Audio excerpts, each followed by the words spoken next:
সকালবেলা ঝুমকি এক গাদা উপহার নিয়ে হাজির এবং এসে বলে, ঠাম্মি, অভির তো জামাই ষষ্ঠী হবে না, ছুটির তো আবার এসব কোনো ব্যাপার নেই, তাই আমি নিয়ে আসলাম।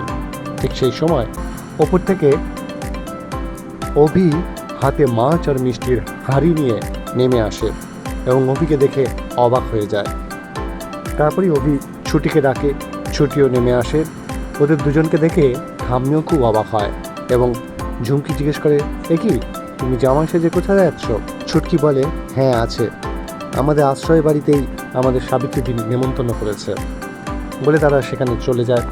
সাবিত্রী তাদেরকে জামাই আপ্যায়ন শুরু করে, আচার বিচার থাকে সেরকম করতে থাকে, সেই খেপানোরও নানা রকম অনুষ্ঠান করে থাকে।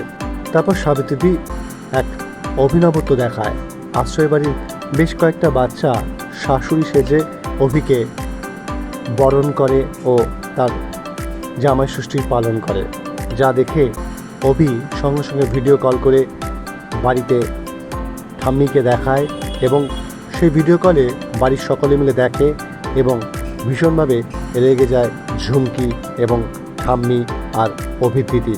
কিন্তু অভির মা ভীষণ খুশি হয় এবং বলে এটা একটা অভিনবত্ব ব্যাপার। কিন্তু এই সমস্ত কিছুই ঝুমকি মেনে নিতে পারে না।